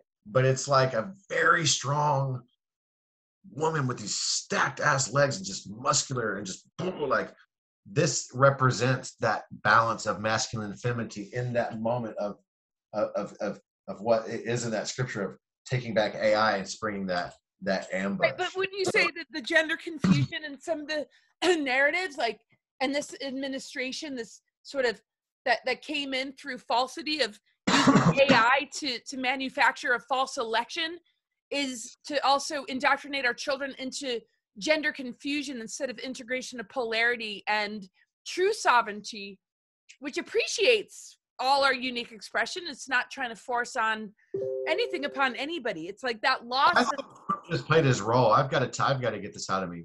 You know, when we look at Sheldon Adelson, I'm telling you, this guy sued my mom's boss. He pimped child prostitutes. This is the largest donor to Trump, period. Sheldon Adelson, he's dead now. Okay. Bottom line, he pimped little girls. There's no question about this. And so this was covered up in the media. This was the largest donor to Trump. So what did Trump really do? He set the stage for all of us to come into this era. That's what his function was to do, whether he knew it or not. And so I really wanted to resonate with Trump. I appreciate the fact that you did his chart and all of this kind of stuff. And I want to give people the benefit of the doubt, man. I do. And it was so corrupt how we saw this election. We saw the overwhelming support of people. That's what they wanted to happen. That was the plan. No, but different person. I honestly, it's hard for me to say that. I have to get off in like 15 minutes, but I'm so sorry, people, if I've like jumped in and like made the conversation. We have so much to share. I swear to God, this is just the beginning. we'll organize this so it's like. I feel really comfortable talking to you, so I think this is the first of many, and I'm appreciative of that, man. I mean, what I want to do, Laura, is this is a good icebreaker for me and you, but the proof is in the pudding, right? Like, I want to show people what we're talking about in a very clean format. This is not, let me tell you something. This is not, some fake above majestic bullshit. Okay, I haven't even watched that, but it really pissed me off, because if you go do hashtag over your head majestic on Facebook, it was a few years before David and Corey come out with their, above majestic stuff. And no offense to these guys, I would like to, David may be salvageable. I don't have anything to do with Corey. I definitely think David is, and I do too. I just, Corey, I know he was involved. Listen, Corey came from Corey is as well, but like, it's like, let's have that greater conversation, and I bet you and I could, pick the round table figures that should be there to make certain things salvageable without sounding like totally like in our ego about it. But seriously, you're we've right. been through so You're much, totally right. we've seen so much. I want to put these documents in people's face and show them this email chain that I'm talking about. I want to show them the analogous imagery and semantics that's utilized in security classification, show it how it is affecting them today, and what we can do about it. To be solutions oriented is the fundamental underlying premise of everything that I've done. Victimhood is not an option for me. And so, I live sometimes moment to moment out here with the stuff that I'm doing. And I've become very accustomed to it, but it's I don't get to cultivate the type of relationships that I want to have in my life now, because I've been so dedicated to what I'm doing. I knowingly went to prison for this. Said, social media ban, well, here's what we're going to do. Counter-sabotage time. I'm going to break this violation by saying everything that I know that you're doing. We're going to keep it up, and then we're going to go and bust you. And all you're going to do is prove how corrupt you are. My testimony is validated. Thank you very much. And that's where I'm sitting right now. And so it's a good place to be, but there's still so far to go. Where do we go from here is, let's hand it to the people. I need help. I've been so dedicated to this. I've watched so much disinformation. I've watched people out there involved in pedophile rings go and act like they're busting pedophiles. I've watched people steal my content and go buy a fucking house, dude. And so I'm all for sharing information. Go use it if you got it, but don't twist it and try to, stomp on the real guy. And so I found myself in that place, and the frustration and the anger that comes from that, you guys, man, is hard to deal with. And I'm a very loving and giving person. I want to give you a hug. Growing up, I grew up around different things, but I was always the one to try to stop a fight, to try to, deconflict things. And I found myself becoming much more aggressive because of figuratively getting my ass kicked in the scene when it comes to this type of information. I just, shut that guy up, shut that guy up, shut that guy up. And I'm over here chomping at the bit saying, here it is. Here I know, but everybody wants to jump on everybody if they have like what they would deem to be, this is what I can't stand seeing, where we or anybody and people out there might have a little quirk in their personality and people run wild with it and they ignore the priority and the rest of the most important thing. And it's just like relationships. It's like, having a pet peeve that takes away from realizing like the great love one might have. It's like taking things for granted. I feel like people do that. They're like, oh, well, let's just, because it's like when I see video, and I know a lot of it is trolls and bots, but where literally people focus on the most irrelevant and distract them away from the most important. And obviously media amplifies that, but they justify it somehow. And yes, of course it's important. We all have to learn how to, function and work together. But when that becomes the main topic of discussion, that's another day that like we're not combating the real fucking issues. We're all trying to heal. We're all a work in progress. So shunning each other for little personality quirks is bullshit to me. Totally, but we're not going to heal properly if we don't address this AI system, Laura, because like I'm telling you. That's what the AI feeds on. They love seeing everybody get so wrapped up into the drama. And literally, it seems like it replicates it and keeps feeding it back to us to the point where we lose the point. That's right. That's what it does. Yeah. And so when they've integrated this into the utility network, into the fiber optic network, into the communications infrastructure. This AI, quantum-enabled looking glass technology is now coming through your TV to influence you to create an artificial timeline. That's the deal. That's how it works. I mean, it's arguable to say, are things real before or after you see them on the internet? Is this AI propagating a fake waveform to you for you to perceive to create? How do you know the difference anymore? And so I want to talk about rewriting algorithms real quick and give an example that's very close to you. I gotta get off though in like 5-10 minutes because I have to do a quick I don't even sound need check, that. and then I can jump back on. I don't want to end on a sour note, and I don't want to sound any other way than loving with what I'm about to say. And so I was listening to David Rodriguez. We were going there as far as rewriting algorithms in the AI system, how the human user can use that through the interface point to have an effect in the environment, so on and so forth. And I had seen David talking about David that you work with on Dark to Light, and I think he's a good guy. I think he's trying. And yeah, we're pretty much just co-hosts, so I mean, it's not a beef that I have with him personally, and really the role that he plays with this is fundamental for the future, and it's a great place for him to be from my perspective. But about 36 hours before his Facebook page got shut down, I said that it was going to be, and I used the influence that I can do personally to shut it down. This is not something that I press a button, and it's not like that. But when I thought after mine got shut down, you messaged me and you said you felt or something similar happened with my account. This is the whole thing. Losing my Facebook. Can you then help me re-switch my original Facebook account back on, because everything for me is there.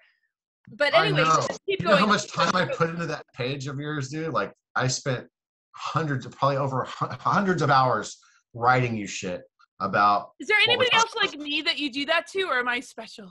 I'm just kidding.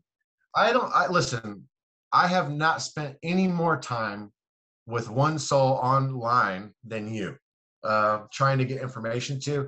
Okay, but I didn't mean to jump your train of thought, but it's like, well, okay, so the bottom line our is, account gets shut down and you are able somehow remotely. So you're saying you remotely influence? Yes. And this is the nature of the network that we can all do. And so we need to be aware of this today. And you can be as big, as strong as anybody out there, but when you're using these other energy systems into the network today, you can have a physical manifestation in a real-time occurrence. And this is the nature of the network. And so we can get into that with more specificity in the future. But there have been innumerable examples when I have stated this is going to occur, and it happens. And I'm glad that I could use David. I'll provide you the recording for that, because we all humble each other one way or another. And so, I think he's a really good dude. And I think that he's definitely trying, like you said. And so if I could hand that to him and say, look, bro, this is like a new fighting technique for you. This is you can train to do this, and this is how you can get equipped for the new battles that we're facing on Earth. Man, look at him. He's a fucking powerhouse. He can probably really apply himself to that and say, whoa, that guy Eugene gave me this little spark or something, and here's what I can do with it. And we can all do that. And so that's what it's about for me. And it wasn't something that was vehement on my part. It came from him sharing Bill Brockbrader's stuff and this whole timeline 1 and 2. I'm not going to let that deterministic trap propagate itself into my experiential reality, because it has a negative effect on everything that I perceive. And so, it's not about censorship, and it's not, if I had the choice to press the button on his page or anybody else's page, I would have not pressed it. But when it comes down to energy transferences and how my own personal resonance is tied into, you can see me at looking glass facilities working at them. helicopters flying over me, all planes, unmarked aircraft flying over me at a looking glass. Okay. And so as early as yesterday, okay, clearly an underground facility connected to a storefront underneath a place that was called the Tiny Heiny, where they used to sell kids out of it. Okay, straight up. And so all of that is there. For that was the storefront name. They use that name. I would, yeah, yeah. And so I'll send you a video about that. You're the thumbnail on it, and so I have several videos of that, Laura. And so, like I say, some of the stuff that I've talked about has been difficult for people to look at. It's there's so much vested in them not even being in the right temporal zone to view it at that time, because this is an artificial construct that we're battling. And so let me tell you, when a person connects their heart with another person, it's an exponential increase by definition, just by the nature of being created equally, right? Like it's 10 here, 10 more. It's exponential. It's boom, boom, boom, boom, boom. And so, you know what I mean? And so each person. So how does one deal with the predatory races? Because people then want to commit suicide. It's like, where is the victory? Like, where within ourselves where we can embrace our divine innocence without having predators? I mean, we have to form a coalition. We have to band together, right? We have to, I mean, you know what I mean? Totally. Yeah, that's exactly how I feel. And so I'm pleased to be here with you today, but I feel like we're just scratching the surface. I feel like people in your audience should say, well, let's check this guy out. Let's see what he's talking about. And let's hand this to the people. Let's say, well, let's empower them with this information. And this is about taking back this planet. And everybody has their own way of doing that. Everybody has their own information. There's a million different ways to get in on this. But if we don't understand the system and how far it's already progressed, we're way behind the 8 ball as far as what's coming for the future. And so we need to equip ourselves essentially to do battle, if you will, even if that's just putting a loving energy into the system for you. That works. Okay, but how can we, like, isn't there a true system where cosmic and natural law is being like manifest through us and like created as cultures and societies that are built on cosmic and natural law, you know what I mean? And that whatever beings are in opposition to it will have a very difficult time coming in. Isn't that our next step? Now that we know who the predators are, now that we've learned what it means to have personal sovereignty in a free will universe experience, we've learned to stand our ground. Like eventually we'll be able to recreate these systems. And well, first off, they won't be able to get in if that system's real strong, but those that are in the system that might, you know, create cracks, it's not like it's going to be militant or military type thing, but it's like, okay, you know, here's like a cosmic medic that can talk to you before you enter to see, you know, what is your intention and what needs healing. And, you know, like everything is based on the premise of regeneration, healing, transform. I know I just kind of said that earlier, but, you know, like the biggest deal I think here is that we're seeing systems run by surveillance, you know, the whole new world order, you know, dark cabal agenda. But then there's those guys are under control.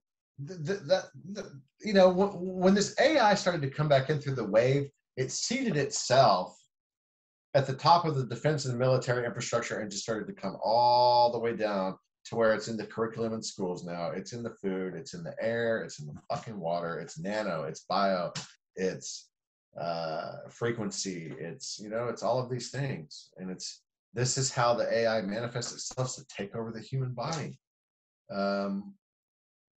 And this has been done before. This system knows how to self-replicate throughout our galaxy and potentially others. But isn't that what cancer, when somebody's like literally looking for chemo, the whole relationship between chemo and cancer to me is no different.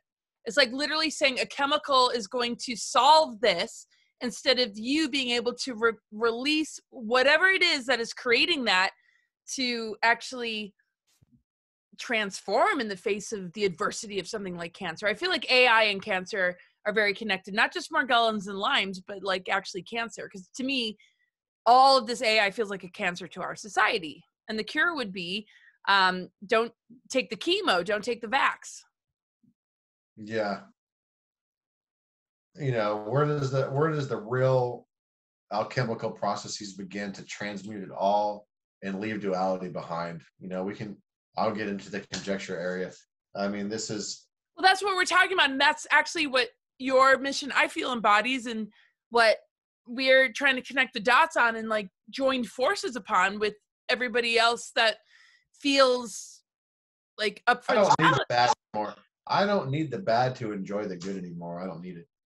I can keep on moving up and be cognizant of it in my heart, my soul, and appreciate that higher vibration. Well, it's like, you know? pouring like the resources down towards the bad in case there's some victims there that don't want to be a part of the bad. Because some are going to be the dark players, others are going to be enslaved and victimized by them. So we can just act as the resources that, you know, drop these seeds. And we've both been doing that.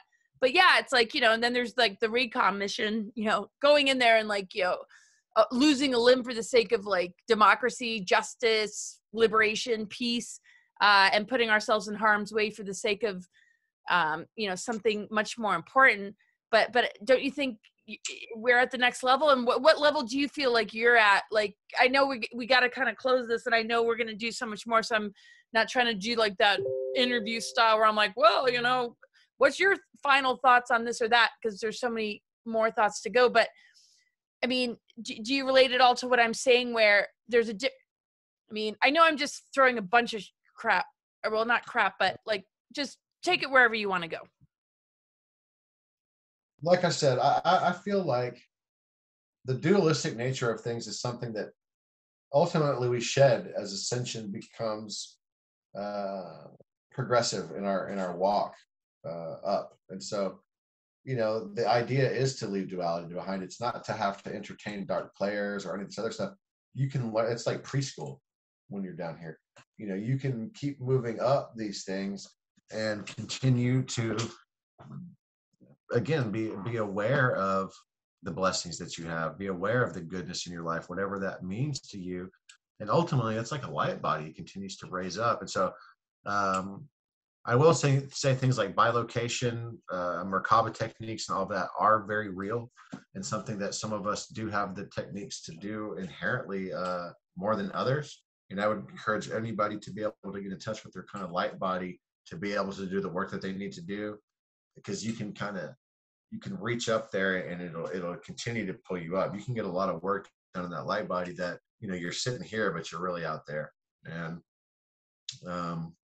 that's a pretty important thing to realize within oneself and to get back in touch with that, because a lot's invested in, you know, not being able to kind of shift through that prism of light to take yourself into those higher dimensions. Because that's really what it boils down to, is that anytime we shift through a different spectrum of light, that is the nature of an interdimensional travel. And so on that note, a fascinating thing that maybe we can talk to you about next time, Laura, to kind of give people an idea of some other things that we could talk about, are these crystal ships and the way that they work. I haven't heard another whistleblower out there talk about this, but not much. I've seen other images and stuff, but they'll use crystals to an oscillating diode array of crystals will shift. They'll pulsate this light, and this is what allows them to shift interdimensionally through time and space. And it's piezoelectric, and this is really the nature of your pineal gland too. And so it's neat to think of a system kind of like making a ship, like out of how your body's created. It's pretty neat how those things function, and it does give a real clear example of how reality is around us. And so I'd like to encourage people to go to my website, look at KANDY Griffin VANDAWALKER's energetic clearing protocol that she's put together, and I've worked her with that on a number of years. It's a series of applied kinesiology and acupressure that incorporates quantum principles for alleviation of such a multitude of symptoms. It's amazing. We have a group on Facebook called the Energy Clearing Protocol, and there are literally thousands of members and certainly hundreds of very positive testimonials and stuff of that. And there's many other techniques. I've got a friend named Rachel that we just went and saw down in Austin this craniosacral stuff, I had never really even heard of it. It was an amazing experience for my girlfriend. And I really need to get down there and do that for myself. So I resonate with so much of what you say. I've been drawn to you for so long to get this, my word in edgewise with you. And it's been something that needed to take its time. In retrospect, I needed all of the experiences that I had to get to this point. And so I appreciate you and the work that you do. And anything that you want to say before we close out is fine with me, but I appreciate the audience out there. I've got love for you guys, and that's why I do what I do. And, it's all about just doing what you say for me right now. And it's been like that for me. And it's a difficult thing for us all in the context of whatever's going on in our life, what circumstances those are. But guys, right now we focus on this common theme and stand together. We will overcome this threat that we have on Earth. It's a real thing. And we win by putting our hearts together, in a nutshell. Yes. And, yeah, that's it. Beautifully put. Yeah. And yeah, everybody, when you get taken down to nothingness, when you get down to, just the void, the dark, the emptiness, the space where there's no sense of self or identification, don't let it mess with your head. You're literally like finding your true connection with God's source. But all this other stuff wants to stream in and say, oh, if you don't do this or seek this or try and be this or win this or look like this, this is what you are. It's like embrace those initiations where you literally are nothing and you have no ego or maybe you feel like there's nothing to even feel good about. There's nothing to even fill you up with bliss. Take those moments and just realize, don't let the outer world define it for you.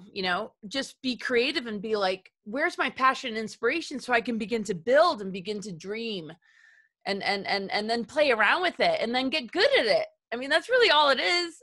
This hierarchy or the chosen ones. I mean, we all have access to this. And that's all I want to say. And that's kind of what you remind us of, your knowledge base and your intelligence and your heart and your integrity and your all of it. I mean, it's just been such a pleasure to hang with you and be your friend. And I'm glad you feel safety with me where you can share as much as you have with me, and that we're still connected after, I don't know, like, when was it first? Like 2011. But yeah, I just know that there's a lot more there for all of us. And it's like it takes a lot to push ourselves to just get back up. But when we realize that every time we get back up, we build that muscle up. Nobody has to validate us and give us permission to get back up. We get back up because we have the ultimate strength. And this is a very difficult system to be in because the AI, the way authority structures have manifested themselves with all the infiltration of like religion, politics, and the medical industry and the school systems, that we literally have to re-educate people based in sovereignty, compassion, and true togetherness and unity while appreciating diversity so we can harmonize together. And I know that like you're one of the greatest warrior. I mean, you're inspiring me to say this stuff. It doesn't roll out. It's easy. And I'm not, maybe I'm overly babbling and it's just a ramble, but like literally that's what I'm getting from this interview is that my mom is such a source of inspiration for me. What my dad was, right now, really my girlfriend and her mom, what they've been through and how they've maintained their positivity is amazing. And there's such a source of inspiration for me. That's Valerie and Alexia. They are amazing. And this is what fuels me today. And it's what's sharpening me in ways that oftentimes are uncomfortable. And we have to be willing to get that way with ourselves, to learn new things, to have humility, to get out of judgmentalism, and to really grow with one another. And so all that stuff is so important to me. And that's how we're going to make it. That's how we find peace. It's not about, territorialism and all this other crap that, has caused the senseless suffering for so long. I know. It's getting back to the simplicity of love, family, relationship, tending to our own needs and loving just, oh, I'm going to just take a bath and, walk outside barefoot. And just really connecting with the earth energies, knowing our minds are super powerful and galactic and connect with the multidimensional, but our minds do not need to be hooked into these other forces, because to me, AI is a mind vampire that then steals our creative energy. It's the thought forms that lead them into having access to stealing our power. Because if we believe something and it's not in alignment with our truth, they have access to stealing vital essence from us, Yeah, that act of acknowledgement is key. Act and don't be afraid of it. You have to see it before you can do anything. It's like, you have to acknowledge that you have a problem before it's just like that with the AI. It's all out. It's totally like that. But and like with anything, habits, lifestyle choices, and things that vamp from us, relationship, but it's ultimately self-mastery. But AI to me is the ultimate weaponry as far as like being able to sabotage biological systems that could actually become Edens or paradise kind of planets. But sometimes it's like, people get bored with paradise. So it's like, it's the ultimate Rubik's Cube or like, puzzle to re-access that part of our mind where we're not just experiencing something, we're co-creating it. And this level of duality that we've experienced is helping us to be at a greater form of mastery. But if we're not responsible with it, there will be repercussions. We can build and create all we want, but there should never be victims to our creations. And we should never be predatory towards the things that participate in it. And those that play into that have a lot of growth and life lessons that they're going to need to deal with.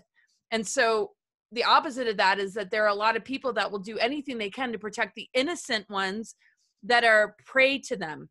That's a build big better education so that we can protect our children.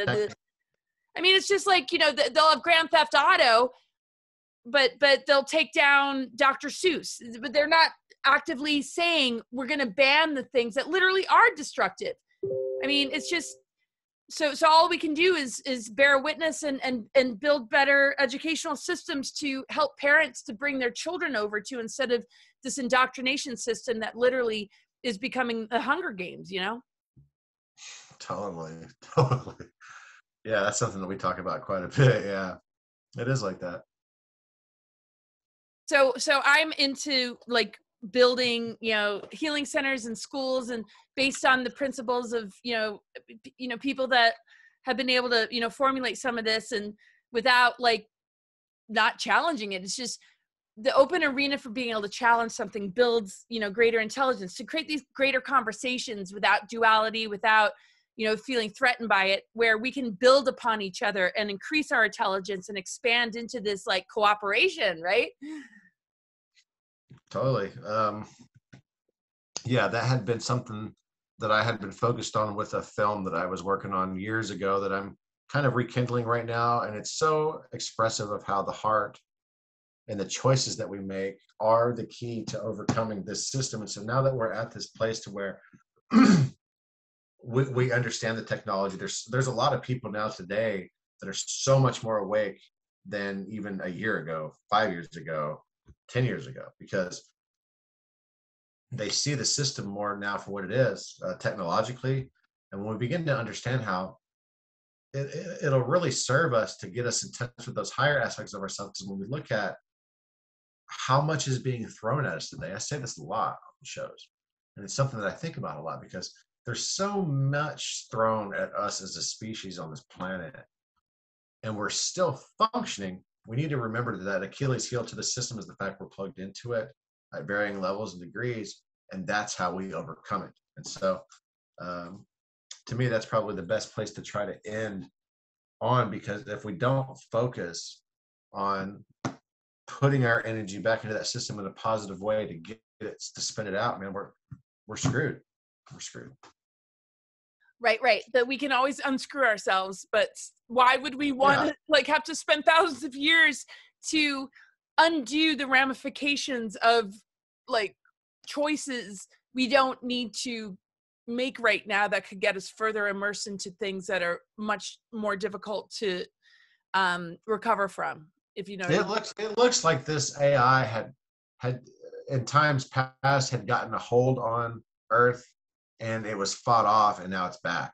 That's what it looks like historically. Yeah, it might be a constant sort of galactic rash as long as we're dealing with free will, because free will makes a person so easy to go back into old patterns or beliefs. I mean, it's like, oh, okay, we can have that self-mastery and like levitate and be all Buddha and like oneness again, or like have it all figured out. But, it's so easy to all of a sudden be like, whoop, that's gone. I mean, and then all of a sudden be embroiled in this greater struggle. Sometimes I'm like, do we need a big bang again and just start from scratch? Maybe, I don't know. Yeah, maybe the universe will contract back in on itself and we'll do this all over again. That's probably how it works. I mean, it's sort of like, is this a rough draft? And like, we should, but no, I never give up. I mean, I'm like, that's just before I have coffee, I might have that thought, like, just having to just deal with the reality in front of us isn't so easy. But, we don't want to take on everybody's stuff. We're all on a sovereign sort of soul journey.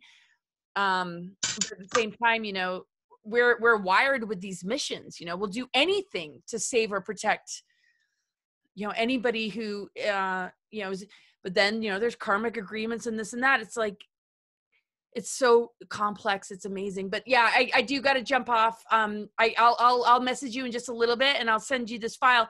It's just so incredible, to talk to you. Love you too, Sonny. Yeah. Okay. Well, let's stay in touch and let's get this stuff out there to the people. And, I'm here regardless, time, circumstance, whatever. I'm right here. Okay. I hope I didn't jump in too much. It's just, I get real passionate about some topics. I need a break. Awesome. Thank you, Laura. Okay, cool. All right. Much love.